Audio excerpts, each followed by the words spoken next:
Thank you, Sandra. So the latest this morning with these witnesses, two already saying they're not showing up, all four expected not to show. What does this mean for Democrats moving forward with impeachment of this president?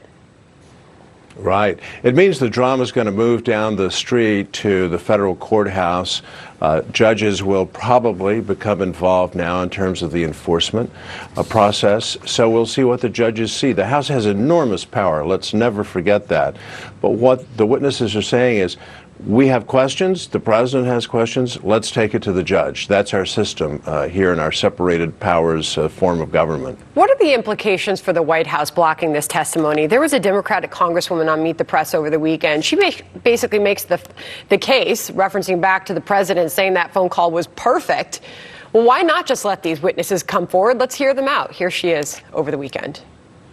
I think that the fact that the Mueller report did outline obstruction of justice, and we see in plain view this administration is doing everything to make sure that witnesses don't get a chance to come and be heard. And why are they hiding it? If they really have firm grounds to stand on, why are they so afraid to let witnesses come before us? So how do you answer that, Ken?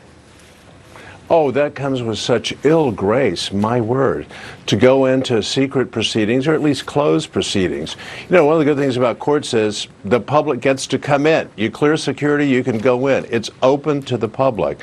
What we're dealing with here are questions about the legitimacy, appropriateness of this resolution passed last week that continues the process, at least this week, and it looks as if it's going to continue, for these to be closed-door hearings. And that's the fundamental problem.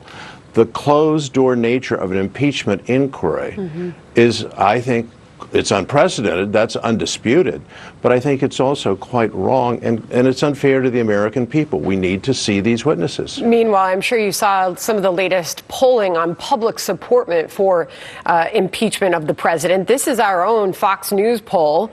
When asked the question, should the president be impeached and removed from office, that number has now grown to 49% say yes, he should be impeached and removed.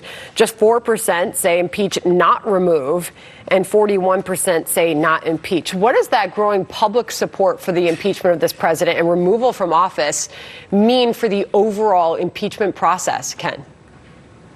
Well, it gives its fuel to the fire. I hate to use that metaphor with the California situation, but it does, because ultimately impeachment is a judgment entrusted to the American people, speaking through their representatives. If the American people rise up in righteous indignation, they haven't yet, but I would be concerned if I were the White House. And so that means, hey, let's perhaps have a different kind of tone. I would certainly recommend that.